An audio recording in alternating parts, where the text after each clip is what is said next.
Ladies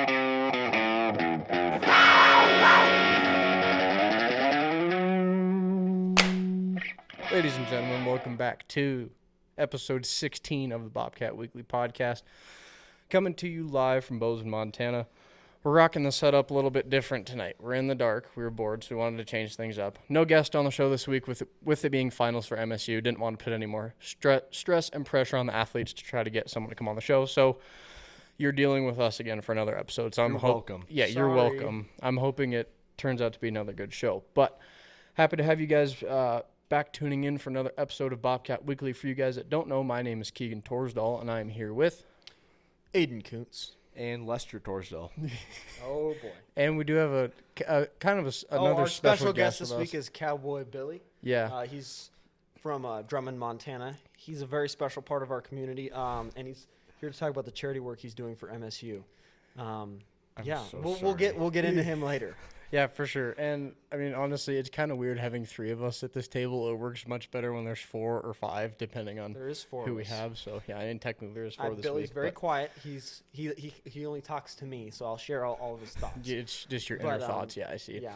Yeah, another fun weekend of Bobcat athletics. So women's basketball, picking up a really big win over North Dakota after falling to NDSU. Men's basketball falling a close game to Oral Roberts. That's after beating St. Thomas at home. My computer's about to die, but that's okay. And then hockey picking up 2 wins against the Grizz, 6-4 up in Missoula last Friday night, and then 5-4 here in Bozeman on Saturday. We'll get into that later. We were at that game. It was a blast.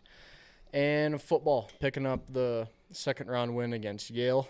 And, yeah, looking ahead to Stephen F. Austin this coming Friday. So, yeah, going to be a shorter episode for you guys this week, not having a guest. So we're just jumping right into just our recap and then as we usually do the show. But as you guys saw on Instagram today, we did ask our Bobcat Weekly question of the week, does pineapple belong on pizza? So if one of you guys want to pull up the Instagram and check results. I know we got a decent amount of people responding to that, which is great. So we can see the fan input of who likes pineapple on pizza or who doesn't. I'm kind of curious to see where it stands because I checked in earlier. But where we're currently at 15 votes for yes and 11 for no at the time of recording. And we can see who voted yes or no. Do you want to anyone who is a frequent responder to the questions? Yes, we got Jared Peterson. He voted yes. Seth Brock voted yes, so we didn't ask him that question. I think we did ask. We asked him on the field. Yeah, right. We have Liv Davis. She's been a few questionnaires. She voted yes. And then on the no's, we had Marissa Davis McDonough, who all the players know. Jed Miller voting no. Carson voting no. Weird. Surprise. Shocker. And then the surprise, Miles Sandstead voting no. All right, interesting. He could be fun to have on the show at some point over the playoffs or after the season, too. We'll have to keep that in mind, yeah. Well, sweet. That's a good turnout for it. I like that we did that. I just kind of thought of that this morning when we were trying to figure out what we want to do for the show tonight. So, yeah, I'm glad that kind of worked out. But, yeah, now we're kind of jumping straight into recap for you guys. So, talking about basketball here first. Women's basketball, 2 games on the schedule this past week, 90-65 loss over NDSU. I think this was kind of a surprising loss for all of us, especially as well as the women have been playing all season. This is definitely a first big margin loss from this season. They just fell behind early and just couldn't keep the ball rolling. But 3 cats in double-digit figures, Taylor Chirk with 15, Addison Harris with 15, and Izzy Bunyan with 22. I believe that's a season high for her, and that is possibly a career high. I'll have to look into that. But still, I mean, like we said, a broken record to Taylor and Addie every week putting up double-digit points, which is awesome. And then Saturday, I believe, was a game against UND, 99-57 over the Fighting Hawks. So this was a super big win for the Cats. Huge game. Yeah. This was the same night as Cat Grizz hockey, so we opted to go to hockey, football. And football too. Yeah, there was a lot going on Saturday, but Yeah, super win for the ladies. Awesome. They destroyed the Hawks. Foot on the gas the whole time. I mean, I watched highlights. They didn't really slow up at all. And I think the big news, two really big parts coming out of this game. Taylor Chirk, first triple-double from the Bobcats since 2004. I think that deserves Which it. that deserves a round of applause. Deserves a round of applause right there. And once again, 3 cats in double-digit figures. Sophomore Tegan Erickson with 27 on the Career night. high. That also, I think, deserves a round of applause. That's a huge night for her. And then to go along with us, she had 27, 3 rebounds and assists. Sophomore Addison Harris with 19, 0 and 1. And then Taylor Chirk, 17 points, 10 rebounds, 10 assists. So overall dominant win for the ladies. I don't think there's much else to say than just a really good win from back at home. Yep. Men's basketball. Aiden, you want to talk men's? I would love to talk men's, Keegan. They had one game this past week. They played Oral Roberts, and they lost 68-72. Another close loss. Another close loss. It's a theme of the they're season. Stacking up this year. Hopefully, we can turn it around for conference play because I would love to not be stressed out until the last 30 seconds of the game every single week. Yeah, me too. Cats held a 42-22 win at the half. Was what we put on here. It's lead at the half. Yeah. Before Oral Roberts went on a 50-point spree to ultimately take the win.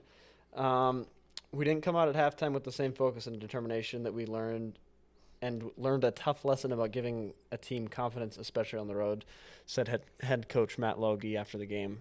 It was obviously another one of those games where we're falling behind. Kind of can't do that. We got to be able to keep our lead in that second half and make sure that we're able to win those close games, which we have not been able to do all year. Yeah, exactly. And especially holding that, like you just mentioned, holding that 42-22 deficit at half. I mean, you can't let that up, whether it's against a really good team or not. I mean, the Cats showed they're a really good team starting off the game at half. So, they can't do that against whatever competition it might be. So, but then again, they're losing all these games by 3, 4, 5, 6 points. So, as long as they're not huge losses, which is great. So I think they're definitely on the right track. And like we especially mentioned last week when we had Pat and Jed on, a very new team. It's a tough task for Logie to take on with a brand new team. So working out the kinks, what works, what doesn't. I think very similar to volleyball, like we talked about back in September when the season was first getting rolling. So it'll be certainly interesting to see how things shake out heading into conference play. I think we're about 2 weeks out, so we'll see how things start off. Hockey. Brady, want to talk hockey? Yes, I would love to, Keegan. I would love to talk about hockey. Thank you. All right, Cats sweep the Grizz in hockey.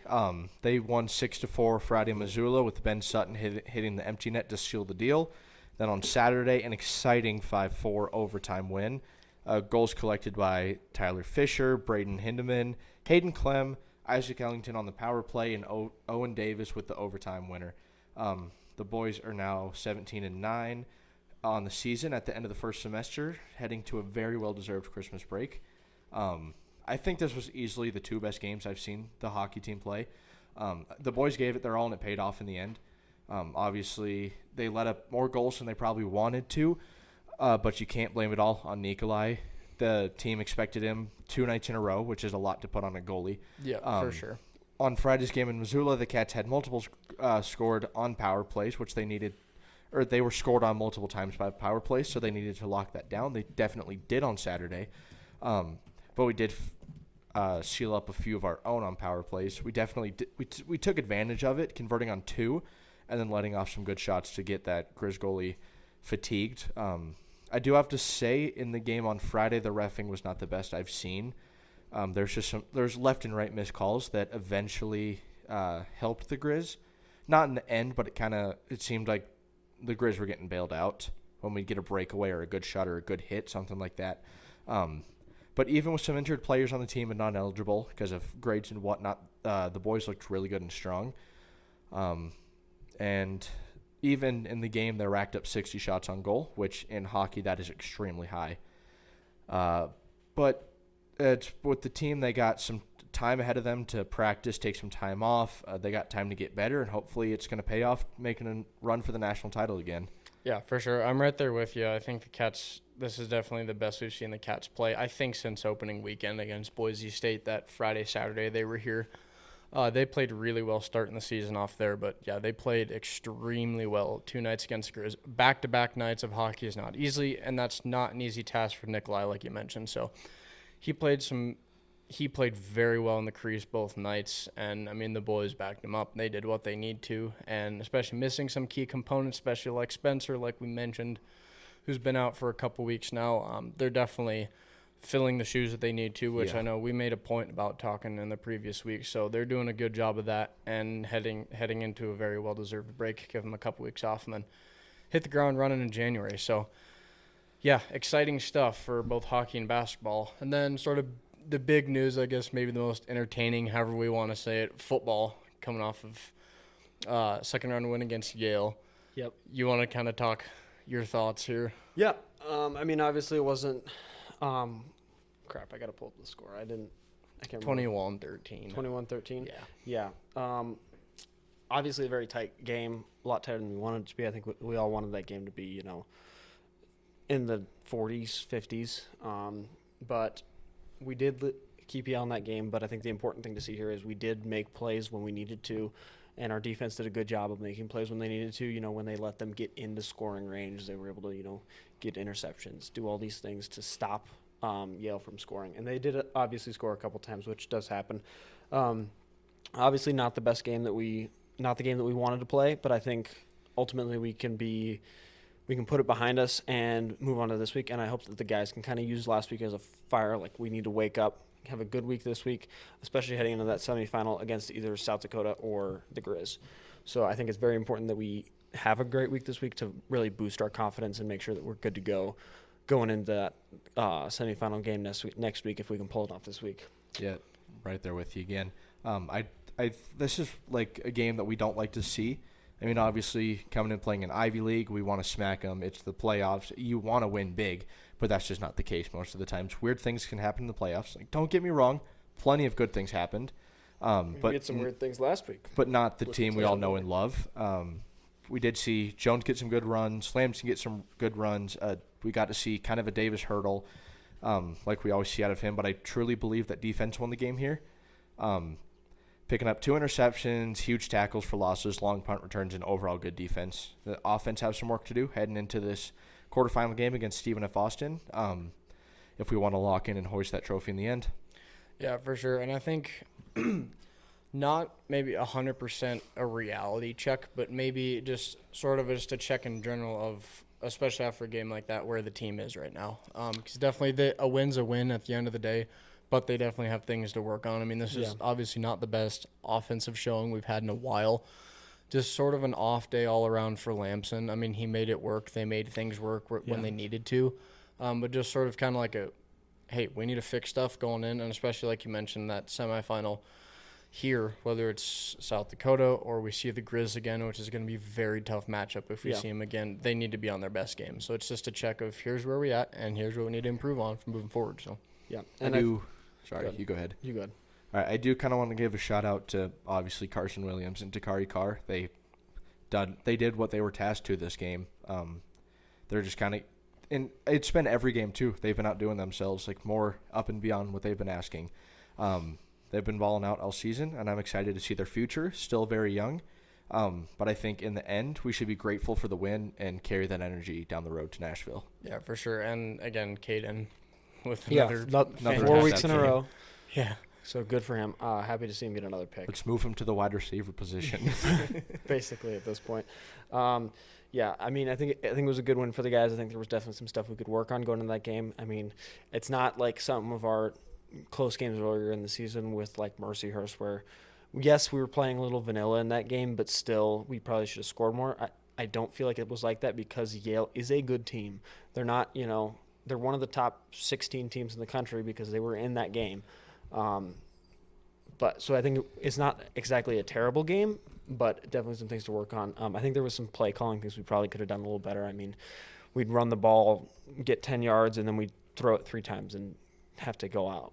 But I think if we can work on some of these small mistakes that we're making, move on to next week and just make sure that we're having a good game here against Stephen F. Austin. Yeah, for sure. And FCS all-freshman team as well. Carson, and I'm completely blanking on the other name. We had another pickup, all freshman honors. I was just pulling up the list here.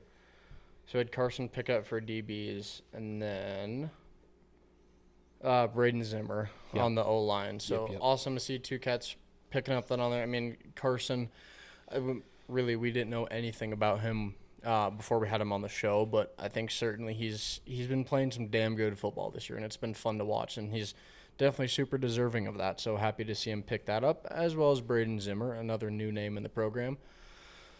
So yeah, fun stuff. Definitely not the best football game we've seen from the Cats this season, but a win's a win. You survive and move on 1-0, and it resets this week. So, and I think this is just going to give the boys more energy because you win, you keep building up that energy, and y'all let it out in the end. So I just think it's going to be a good building point for this team, and excited to play. Yeah, for sure. All right, moving on to some of the other second-round games that we had last week. First one on the list here is number 12 Villanova against number 5 Lehigh. Villanova came out with the upset here. This was a good win for Villanova.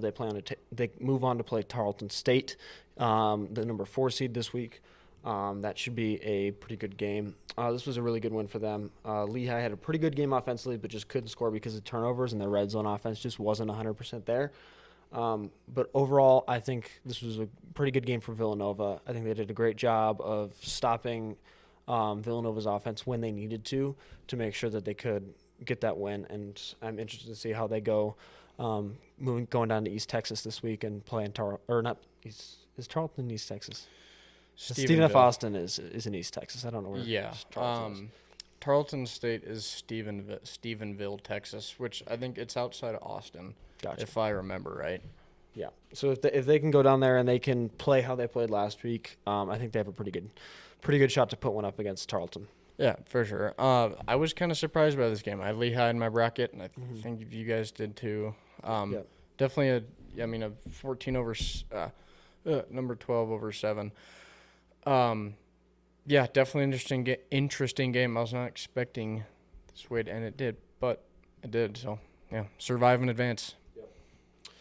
All right, moving on. Next game here on the docket. North Dakota against Tarleton. Tarleton came up with a pretty big win here, which I think we all were kind of surprised by. They won 31-13, which honestly kind of surprised me. I was expecting this to be a closer game. They've been a pretty good school all year. They've hung with a lot of teams. They've hung with SDSU. I don't remember how they played against NDSU, but they hung with the Grizz. I mean, they've played some really good teams this year, and they've hung with a lot of them. So I was kind of surprised to see them kind of get taken out of this one. But, I think a really good game for Tarleton moving into this week. Should be a pretty good momentum grab for them just to make sure that they can have as much momentum as possible going into this game to make sure that they can move on to that semifinal game. Yeah, I had Tarleton State in this in my bracket, but I mean, like you said, UND has been playing good football all year, and like you said, holding their own against good competition. I think very similar to like a Northern Colorado holding their own against very good competition in the early season. You look at their schedule here. I mean, they lost 35-38 to Kansas State, who was number 17 coming into week 1, which is close for them, and then close loss to the Grizz. And like 10-15 North Dakota State. I mean, and then that overtime loss against South Dakota State later in the season. Yeah. So, I mean, I wouldn't have been surprised if UND pulled this one out because they do play good football. But, Tarleton expected to be a lot closer game, but, Tarleton pulling out a good win. So weird things happen in the playoffs. Yep. Yeah, definitely. All right, moving on to our next game on the list here. Number 14, South Dakota State at number 3, Montana. Montana came out 50-29 here. Really good. As much as I hate the Grizzlies, this was a really good game for them. They grabbed a lot of momentum early and were able to get up in front of South Dakota and stay in front, which I think was huge for them because the Grizz have struggled this year playing, against those good opponents and not keeping those games keeping those games close. So I think this was a great game for the Grizzlies. As much as I hate to give them praise, they had a great game here. SDSU is a good opponent. They had pretty much everyone back. And I'll be interested to see how they play against that not 6 seed. What are they? They're the 11? Yeah. South Dakota. Right. And, I'm interested to see how this quarterfinal game will go. Whether I could see it going either way, where this becomes one of those tighter games, they probably put a lot more prep into South Dakota State than they might into South Dakota. But I think this has potentially to be a really tight game or a complete blowout. So I do want to hit my points on hating on the Grizz, as we always do. In true Grizz fashion, when there was a minute 20 to go, they had a first down. They could have taken 3 knees. They could have been out. But no. You know what Bobby Houck does in his true fashion? No. He runs up and he scores another touchdown and kicks another field goal. It's like, I don't care. You attempt to be respectful and you attempt to look yourself or present yourself as respectful, but no. It's a minute 30 and you decide to go by another score. It's the most stupid thing you could do. Yeah. And there's Brody's rant for the week. All right, I'll get back up on the mic. Yeah. I didn't expect the Grizz to put up this much, especially against South Dakota State. They playing They had a very really well, good game. very well early in the season, and then kind of peter out. They go on that 4. It should have been 29-43. Yeah. Okay, Burns. And they go on that 4-game losing skid, kind of heading towards the end of regular season. I mean, when we checked the halftime score on the game, it was pretty close. I know South Dakota State could pull this out. I would have loved to. Then the Grizz just kind of ran with it. They played a good game. Like you said, got to give credit where credit is due. So I think we kind of we definitely made fun of them throughout the season of having a super easy schedule, but they're still capable of winning against very good teams. South Dakota State was a good team. So. And this was a good one. They earned this one. And I'll be interested to see how this moves them forward into these coming weeks. Yep, they're 100% in this playoff run. So. Yep. All right. Next game here on the docket, number 9 Rhode Island at number 8 UC Davis. UC Davis won this one 47-26. This was that late game that started at, I think it was 9. So I did not watch all of this game, but I watched up until halftime, and then I watched the highlights after that. But it seemed like Rhode Island was actually doing a great job in this game. They were up by 2 scores right before half, and then UC Davis scored right before half to make it 20-18. But Davis, they came out, they had solid momentum, and they really just dominated that second half. That's what really won them in this game. They'll go on to play Illinois State here this week, and then potentially the winner of that Tarleton-Villanova game. And this one about is what I expected. And it's a good one for Davis. They're also very much in this playoff round. So. Yep. I would love to face Davis in the national championship. I think that would be a lot of fun. Yeah. All right. Next game on here, we played the winner of this game. So number 10, Abilene Christian at number 7, Stephen F. Austin. Abilene Christian lost this one 34-41. This was a very, very back and forth game. I remember watching the score. It would be, Abilene Christian's in front, Stephen F. Austin's in front, Abilene Christian's in front, Stephen F. Austin's in front. So yeah, this was a very close game. I think both schools were pretty well matched in this game. I mean, obviously it's a 7 versus 10, so it is supposed to be a tighter game. But I think this was a good win for Stephen F. Austin, especially after losing to Abilene Christian earlier in the season. So I think this was a good win for them. They're coming to Bozeman this week. I'll be interested to see how they play. I think this was a very good game offensively for both teams. Both teams were over 400 yards. I think Stephen F. Austin was over 500. But not a lot there defensively, obviously. I'm curious to see if we'll be able to capitalize on that this week. What are your guys' thoughts on this game? Yeah, I don't simply put, don't know much. Stephen F. Austin's an FCS team simply just don't know much about. Just haven't heard much about them between not being in the playoffs and what have you. But it'd be certainly interesting having them come up to Bozeman. It's a good one for them against Abilene Christian. Definitely weather's a little different down in Texas, so it'll be interesting to see how they fare. I think we sometimes just say, they're the team that doesn't have cold weather, so we're going to be fine against them. But we've seen in the past East Coast teams come here and do very well in the cold weather. And we do know Texas can get cold. Yeah, Texas can it was get our cold. coldest game last year. Yeah, and I mean, Yale coming from East Coast as well. I mean, not that it was necessarily cold, but there was wind and some other factors. But they did just fine. So, yeah. And looking at the forecast this week, it doesn't seem like it's supposed to be too bad. No, it's supposed to be back up in the 40s all week. Yeah. So, mind you, it's the second week in December now, and it's 40 degrees. But yeah, here we are. I already have beef with Stephen F. Austin for bailing on us 2 seasons in a row for games. Yes, that was one thing that I kind of hoped for with this game was like, you dodged out of playing us for 2 years, but now you have to play us. Right. This time you can't back out of it. No. Well, you could. It just I don't know why you would.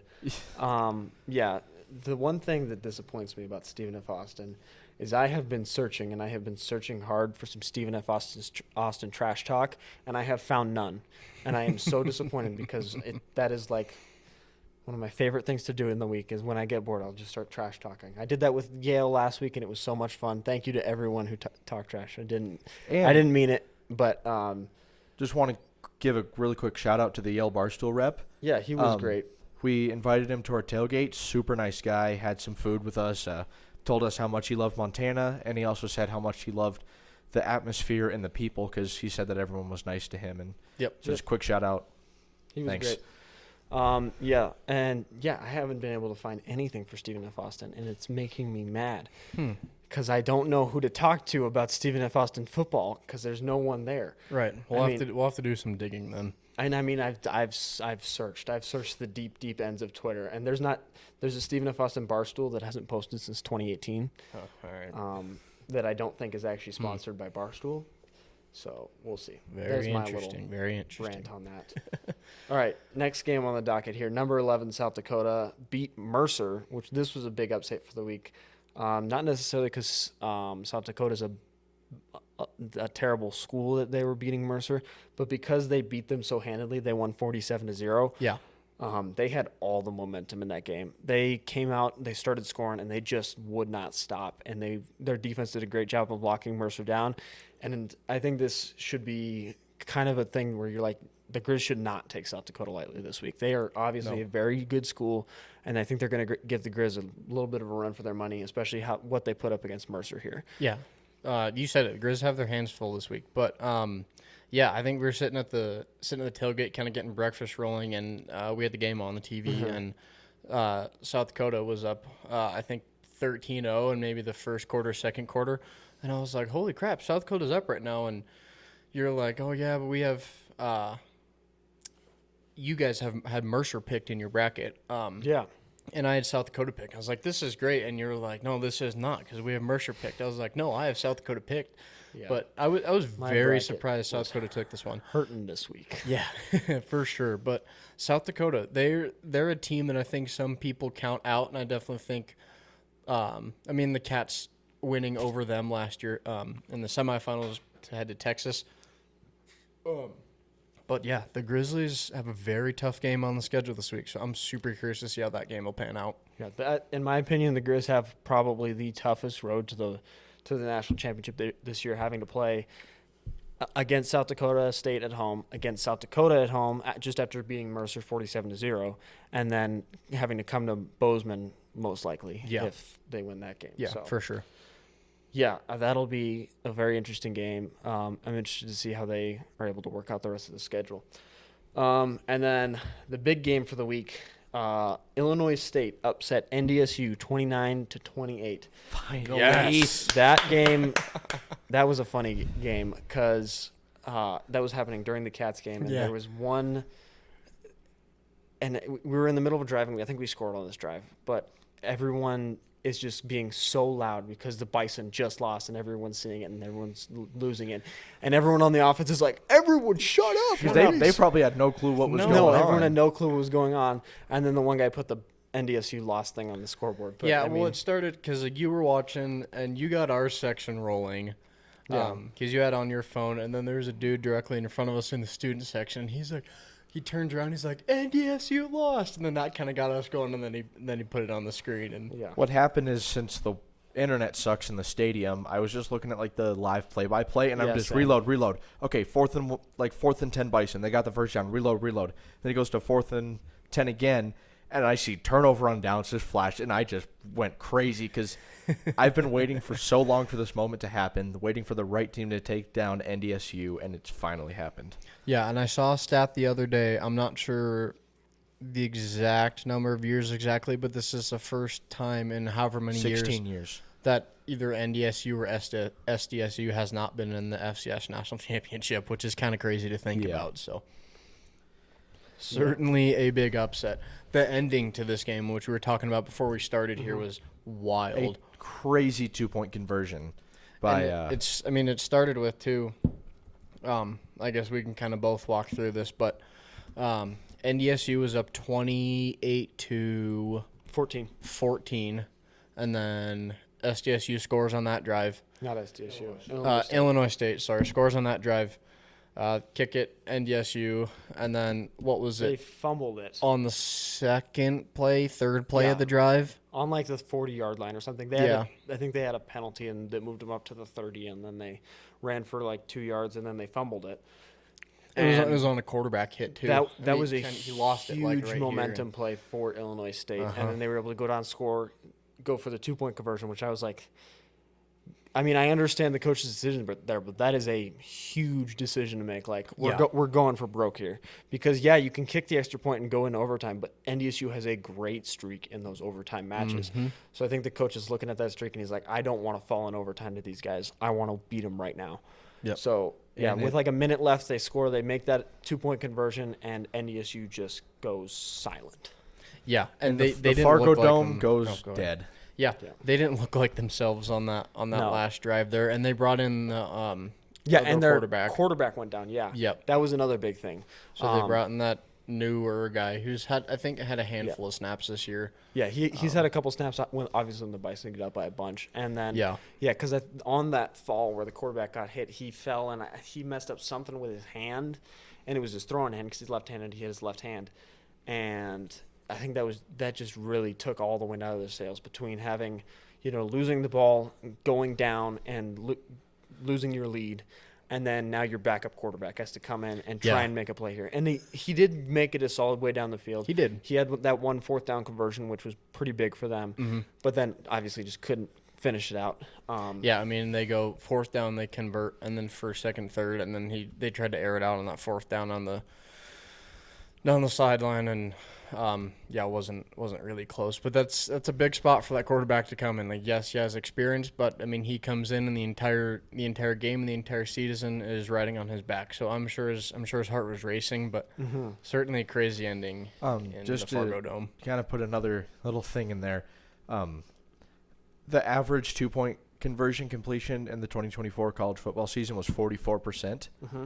So that's a huge gamble as a coach. Like, do I want to send it to overtime? Do I go? Because your entire season is riding on this one call right here.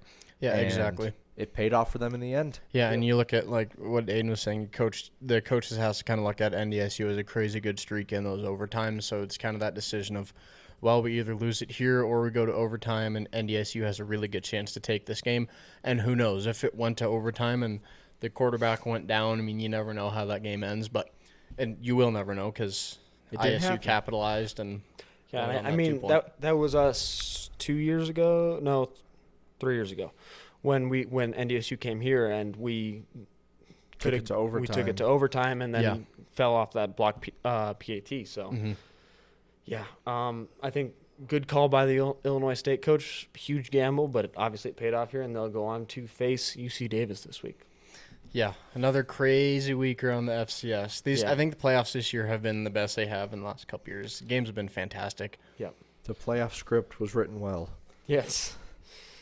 All right, Brady, you want to talk about some women's basketball? Yep, looking ahead to Bobcat Athletics. They got one game coming up this week. They head out to Eugene to take on the Oregon Ducks this Sunday. Should be an interesting matchup, showing so far they can hold their own against very good competition. Tip-off is 1 p.m. Mountain Standard Time on ESPN Plus, I believe. And this is the final game before the break in the season over Christmas break when all the students are able to go home for a little while. Mm-hmm. And then they return in the new year, obviously. But or they don't return because they don't like to go to class, like some people we know. All right. But yeah. All right, men's basketball. Yeah, and a point on that. Oregon women's basketball, they're 10-1 on the season so far. Yeah. They opened their season with a 113-36 win over Western Oregon. It's a horrible tragedy. And then go 159 over West Georgia, 90-47 over the Grizz. They have been waxing the floor with just about everyone. 70-34 over Utah State. ODU win against Auburn, win against Oregon State, and then they have their first loss of the season against UCLA. So the ladies could capitalize on the first loss of the season and take a big win against the Ducks, which I think would be huge. I mean, let's hope. They just win the one off of Colorado with a layup from Taylor Chiric this past week, but should be interesting to see. So, Yeah, roll Tide. keep your eyes open. They're open. Don't you worry. All right. Moving on to men's basketball here. Did we just talk about? No, we just talked about women's. All right, men's basketball. We got one game in this coming week. They're taking on Oregon State Saturday the 13th. Obviously playing the rival of the Ducks. Coming off that Oral Roberts loss, it would be great to get back in the win column against a good competition here. Being able to, we can keep it into that close game, but being able to come out on top and get another one in the win column here and get some momentum and show that we can win these tight games going into conference play. Exactly, and it's kind of what seems like the Achilles heel for the men's staff this year. It's just capitalizing at the end of the games and picking up those wins. And like we talked about Pat and Jed last week, they've been playing good basketball this season against some really tough opponents and another very tough opponent on the schedule this week. So Cats need to bring their best game. I think they'll have the momentum coming off of this loss. I mean, Oral Roberts is a team we've seen in the past. We know we can beat them. Yeah, they just go in with the right mentality. I think they definitely have this one. So we will certainly see how it turns out. Yeah. All right. Moving on to football. Big game this week. FCS quarterfinal match against Stephen F. Austin. That is this Friday on ESPN, 7 p.m. Mountain Time. You put ESPN Plus on here, but it's actually just ESPN. It is just ESPN. Good big catch. Big game. I think it'll be interesting to see how that night game goes. Obviously, being on a Friday night. I think did we have this one last year with Idaho too, or was the playoff game the night game, or was the regular season the night game? It was a playoff game. Okay, yeah.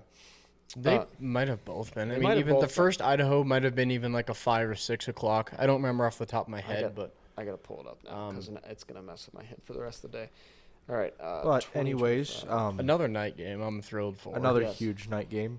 And an interesting fact that right after they announced this, I was kind of looking at is if we win all of our games, there is a potential to have our next 3 games be night games. Between this one being a night game, there's a chance for a 5:30 game next week, and then obviously Nashville starts at 7:30. So, right and you guys know here, the fans that are local here, it's very dark right now at 5:30. So yeah, we had the Friday game. That's last night year, game. So, and we know the night games are when it's best. I'll be interested to see what the atmosphere is like, with people having work before the game. But I think some of the students might be unloading, considering that they'll get out of finals and then go head to that 7 p.m. kickoff. They might just want to go crazy that night, which is great. And no class. I've almost kind of been thinking about it this week. It'll be interesting to see the fans turnout and how the game atmosphere is.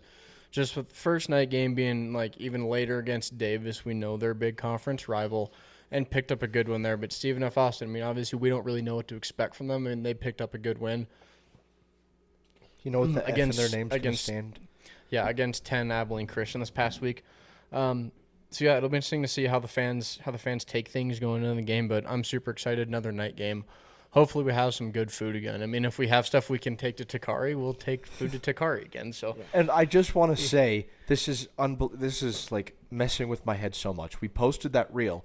We did 11,000 views in one night, and we're up to 19.5 thousand views on that reel, our most watched. And just to put, we average about 5,000 to 7,000 views on reels. Yeah, just about. And our 4-second video of us giving pancakes to Takari has done 19,000 in a few short days. Yeah, if any of you guys were kind of confused with that, because I know that video is kind of quick. Last week we talked about, if you listen to the show, we talked about with Takari how we were doing breakfast at the tailgate, which being the noon kickoff, so we were going to be there pretty early.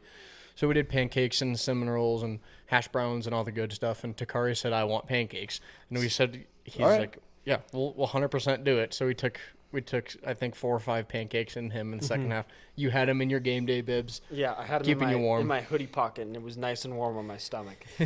But that's where that video. We could post a reel of us talking about it and stitch that video to it too, so all the fans could fully understand. Did we talk about that on the podcast, or was that when we were standing over there after the podcast? It was after the show. Maybe it was. Maybe we can go back and look at it. We'll see. Yeah. Any other thoughts about the game Friday? I'm just excited once again. I am pumped. I think I'm very excited for this game. I think it's going to be a very good game.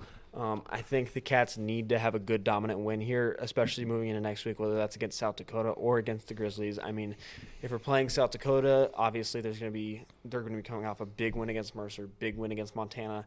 So they're going to be looking for one more upset to make it to that national championship game. So I think it's very important that we have a good game here, get some good momentum going into the semifinal game. Because either we're playing South Dakota, who's going to be coming off a bunch of good upsets, or we're going to be playing Montana, who's a good team that we know is a good team that can hang with us. And yes, it is in Bozeman. It has potential to be a night game. It's potential to be a really good game. But the Grizzlies should not be taken lightly. They are a good team. We can't look past that. And that saying that we've talked about in previous weeks, it's hard to beat a team twice. So it's going to be tough job for the Cats if it ends up being that. But time will tell. So yeah. So another fun upcoming week for Bobcat Athletics. Things are definitely slowing down a little bit with volleyball getting done. Now we're just really focused on basketball and football, and then now hockey's off. But excited to get things rolling again with winter sports. But moving on to other Bobcat news here for you. Volleyball. Transfer portal opened up their winter window. So it opened up, we're recording, and this is Tuesday night. It opened up Sunday the 7th. That closes the 5th. We do very unfortunately lose redshirt sophomore Mackenzie Jackson, previous guest for you guys that know. So sad to see her go. She's been fun to have on the team last 2 years, but wishing her the best for. Excited to see what her future holds. Yeah, for sure. And I think for her, finding a place where she can be a starter and be a very dominant player. And I know a big thing for her when we were talking about recruiting and coming here was family, and still. Whether she was coming to play for the Cats or the Grizzlies, still being very close to family. I know that's a very big part of her values. So it'll be interesting to see if she sticks around or if she decides to kind of go out of Montana and explore. But sad to lose her. But she's been fun to have on the team. Super fun personality to have around. Hope she can stay in the States so we can go watch her elsewhere. Yeah, for sure. And definitely wish her the best of luck there. Yeah, definitely a fun guest to have on the show. So, yeah, there's your Bobcat news for the week. No one else in the portal as of now. You guys will see updates along when we go, but keep that in mind for the upcoming weeks. Yeah. All right, moving on here to high school athletics. Brady, you want to touch on that? Yep. Raptor boys basketball opens up their season this Saturday. I am not sure who. Helena, thank you. I just learned this today. Excited to see. I think we got a good team this year for the boys and girls. Girls coming off the state championship, hoping to repeat. Boys coming off a strong run and finished up 4th. So and state champs 2 years ago. The year before. So we very dominant in the basketball programs. Especially got some commits out there on the court. Jada Davis, Eastern Washington, Ave Odegaard, St. Mary's, which is a huge place to be going to. And then, you got Michaela, who's committed for volleyball, I think. Or is it basketball, too? Basketball. Basketball. Just basketball, yeah. But excited to see how both teams shape out this year. And then Ice Dogs wrap up their first half of the season with a 5-2 win over Butte. And then on December 5th, during that game against Butte, do you know how to say his last name? Countess, I believe. Andrew Countess officially hit the 100 career point mark, which is absolutely insane. Across 11 games, he has stacked up 48 goals and 52 assists, finally with the 100 points. So shout out Andrew. He's definitely been very fun to watch out on the ice because, Keegan, we've been to a few games so far this season. And I know Spencer is always talking about how good he is, how much of a unit. He's on the ice constantly. He's multi-goal per game. And, 100 points is amazing. Yeah, that's a huge mark for him, and he's been on the Ice Dog staff for a couple years now, I believe. I don't know where he's from, actually. He's not here, I know that. But, yeah, he's been super fun to have on the team, a huge contributor. You're always hearing the name. AK is what the guys call him, number 29, running around like a maniac out there. But yeah, super fun to have him around. That's a huge accomplishment. So he kind of looks like he just chugged 3 Red Bulls before the game, which probably he did. As do most of those guys, I think. And we can definitely see that energy because we usually catch the guys as they're coming out of the locker room and they're all fired up, especially Hansen. Yeah, exactly. It was extremely fun because he's a fiery one to watch. Yeah, like you mentioned with us going to games, we've hit most of home games this year, so Yeah, we'll be definitely continuing to talk about the Ice Dogs in the coming weeks because they're definitely a big part of the Bozeman high school athletics Definitely growing. community. So definitely growing, to add to the high school athletics, high school baseball is officially coming to the Bozeman School District, which is very cool. It's been in the works for multiple years. They've got the fundraising. They got it passed, and we're going to see some Hawks and Raptors baseball this spring. Yeah, and certainly. It's going to be interesting to see who's going to go play for the high school teams, who's going to go play for the Bucks, how that's going to shape out. Yeah, which that'll give us another segment to talk about come spring sports. So, yeah. Sweet. All right. Let's get into a little bit of Bracket our breakdown. continued bracket breakdown. Yes. Let's see what we got here. All right. So last week's results, obviously we went over them earlier. I'll touch on our games that we have this week. So obviously that first game we're going to have is Illinois State against UC Davis. That game is going to be at UC Davis. That'll be a really close game. Brady, what are you thinking here? Okay. Keegan, what are your thoughts?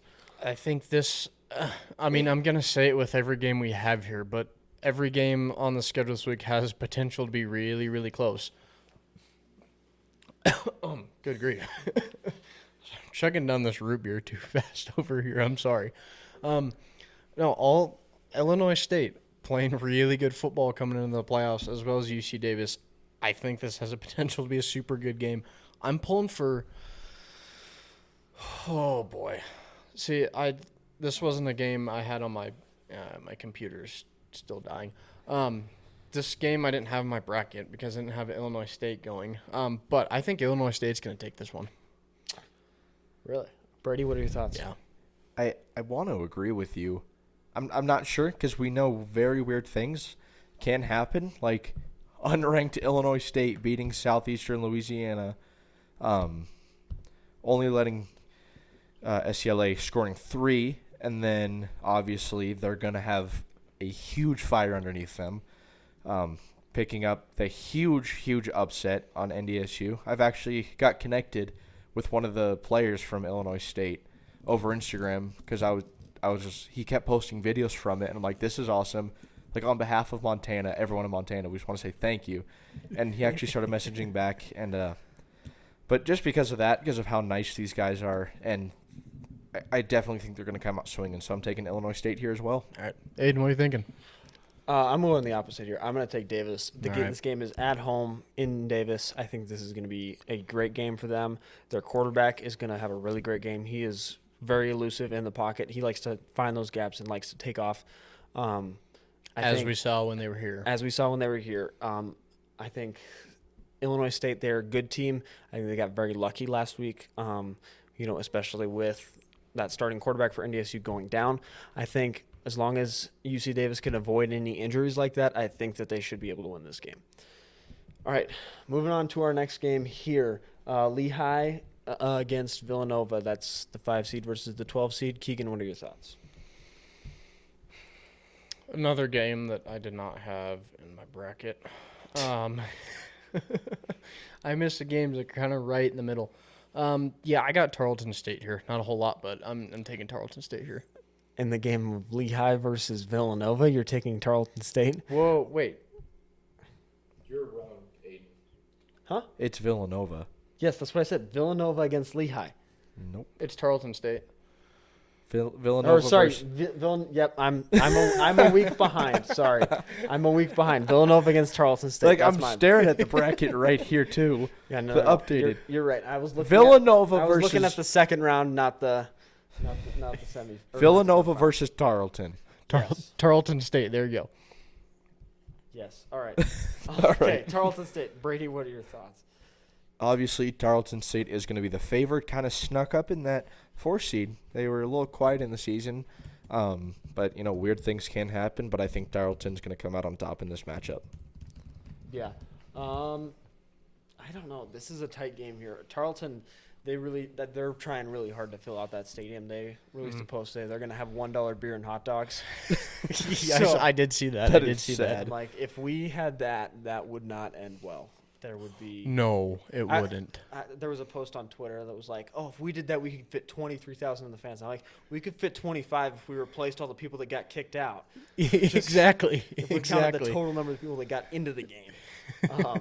Certainly an interesting deal down there. Yeah. But I think with it being in Tarleton, I think with that promotion, they're going to get a lot of people in that stadium. I think it's going to be a really tough place to play. I think Villanova, they've had a great run so far this year, but I don't think they continue on to the semifinals.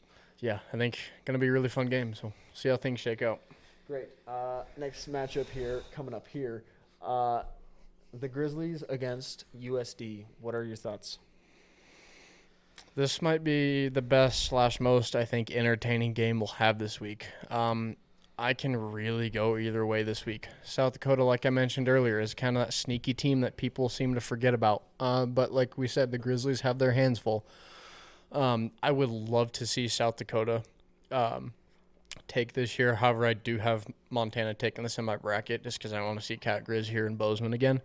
And I know the boys want to see the Grizzlies again, but yeah, the Grizzlies are playing really good football. I have them picked in my bracket. I can really go either way with this, but yeah, I think the Grizzlies come out on top. But I would not be surprised if South Dakota sneaks out with a win. Yeah, I think this. Brady, you want to go first, actually? Yep. I was talking with my dad about this because about every week I'll come home from school and we'll talk about what's going on in the playoffs, who we want to see, who we don't want to see. And the talk before was, did we want to see the Grizz or South Dakota State? And we said weird things can happen with the Grizz in the playoffs because, they're coming off a big win over South Dakota State, who's been pretty dangerous in the past. One of our only 2 losses on the season. But we did play South Dakota in the semis last year, and we throttled them. So I think the pressure of the rivalry, I think, would get to our guys, even though they want to see them.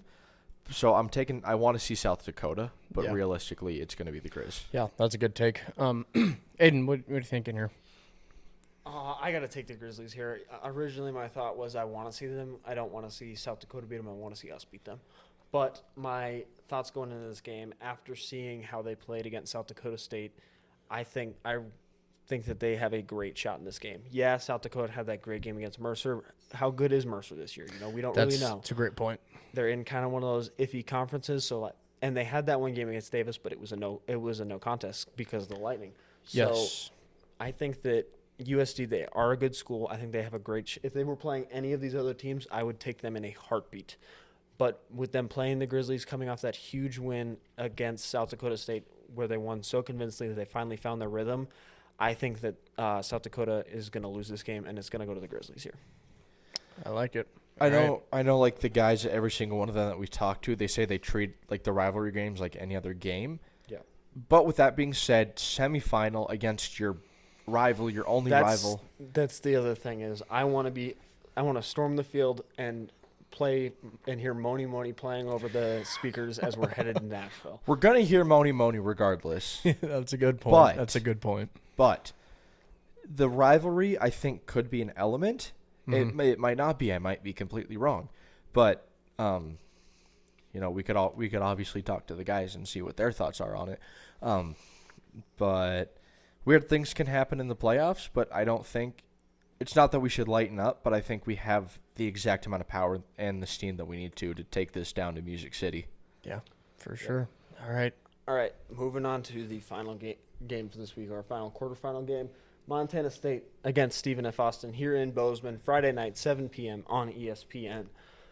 The over-under, or the line is opening at 8.5 on Sportsbet Montana, favoring the Cats. And then the over-under is 51.5. Keegan, what are your thoughts? Cats coming off, like we talked about earlier, not the best game of the season offensively. I think defense sort of saved our butts here. But like I said, I think it'll be kind of eye-opening for them of, hey, we need to play really good football, especially kind of seeing a potential path of how the playoffs will pan out. So yeah, it'll be definitely interesting to see how the Cats come out this Saturday. I hope they come out firing, and I think they will. Hopefully firing on all cylinders, especially kind of Cat Grizz, how they really played well on all sides of the ball. And against an 11-2 Stephen F. Austin team that we really don't know much about. I personally don't know much about. It'll be interesting to see. However, I do think the Cats have this one in the bag, and I would like to say it's by a decent margin. You're going to take the over or the under? 51.5. 51.5. I'm kind of in between of I think the Cats will put up a decent amount of points. It definitely could be they're just going to be really mad, play out of their minds, and hang like 63 on them. Like something like that could definitely happen. But I feel like Stephen F. Austin definitely is going to be hanging in this game, so I'm taking the under here. Yeah. Brady, what are your thoughts here on this game? See, all right. One, you know what the F in Stephen F. Austin stands for? What? Failure. Because they're going to fail here. That's all I'm saying right now. All right. One of our cousin's coworkers, Will, shout out Will. He's from Texas. He's down around where Stephen F. Austin is from, and he's saying that he thinks that they're not going to be able to play well up here, even in our 40-degree weather. Because right around where he's from, they don't get those cold swaths like we do, or like what we had down in Dallas. But I think the Cats are going to have a light underneath them. I know Vegan's fired up. He wants a good game coming off of that because that's not what he wanted. That's not what anyone wanted. For sure. But he's gonna be aggressive this week. Probably more aggressive because as you keep going, those games are going to get tougher. You need to start locking down even more because like some of in those other games, like we can kind of lighten up a bit. But with these, like you got to be 100% of the time. But I'm taking the Cats. I'm taking the under. But I do think we're going to outscore them by quite a few. Yeah, all right, I like it. Aiden? Yeah, so coming into this game, I'm actually going to take the over. I'm just going to say that at the start. I think that Stephen F. Austin, purple Texas teams, Purple, they're all purple, and it messes with my head. They had a great game offensively last week. Their defense kind of struggled last week. My thoughts are the Cats score a lot. Stephen F. Austin, they put up a couple scores because of how good their offense is. But I think the Cats are able to score quite a bit here because of that defense. And the Cats' defense is much more superior. Also, it's obviously, like we talked about, there is a little bit of weather, but not really. It's 40 in December in Bozeman. Yeah. But the big thing that I think is going to play into this is that elevation. I'm going to try so hard to pronounce this town that they're from. Nacogdoches, Texas, is at 302 feet as opposed to coming up to almost a mile up here. So, it's a huge elevation change, and I think that's going to play a major part into it. I also think playing in Bobcat Stadium, 7 p.m. on a Friday night, I think this is going to be a very electric atmosphere, and I think this is going to be a really fun game. But ultimately, I think the Cats are going to come out on top, and I think we're going to score a pretty decent amount. And I'm calling it right here. I think we get another Caden Dowler turnover, whether it's a fumble or an interception. Yeah, I love to hear that. And I'm going to go one further. Caden Dowler pick 6. All right. Yeah, and your comments regarding the offense, defense, I think like I said, with the Cats not having the best game offensively last week, I think this weekend week technically since Friday, has a potential to be a career game for Justin Lamson, a career game for Adam Jones, Taco Dowler, just any of those guys, I feel like could be that like snap and a breakout game and like the best we've ever seen them play. Just coming off of not the best game and just hopefully turn things around this week. I know the Cats are going to come out red hot because they want to just beat the crap out of a team. I think they were hoping to play very well against Yale. That didn't happen, so... The other thing that I wanted to bring up is the last time we played, I think similar to that, was when we played Mercyhurst. We won 17-0, very close, lot closer game than we wanted it to be. That next game we came out against Eastern Washington and we put it 57-3. Yeah. I think that we are going to come out here and we are going to be similar to that Eastern Washington game. We're going to have a fire underneath us and we're going to go and we're going to put up a lot on these guys. Yeah, that's a great comparison. I think that's really good. Yeah. Great. Score predictions. Give me 42-17. You said it's 51.5. Yeah. Is it over under? Lenny, Lester, score predictions. 37-6. Do a little math there. Letting them up 2 field goals. I think they're definitely going to put up a couple scores here. They definitely have the potential to. But as well as the Bobcat defense has been playing, especially like Carson, Caden. Hayden and Caden. I think they have the potential to really shut down this offense. Mm-hmm. I think they get one. So I'm going to say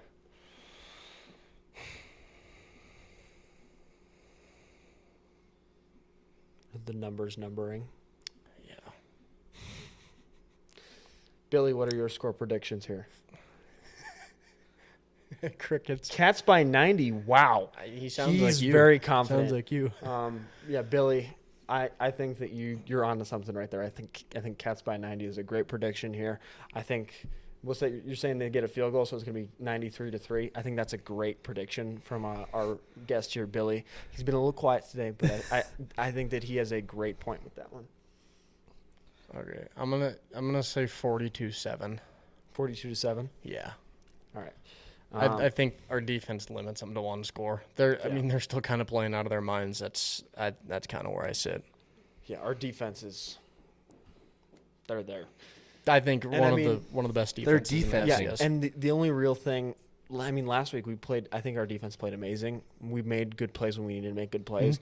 And, ultimately that Yale running back was great. He's one of the top running backs in the nation at both the FCS and FBS level. Yeah, for sure. He's definitely going into the NFL next year. So I think our defense has nothing to worry about, and I think we're going to have a great game defensively. Yeah.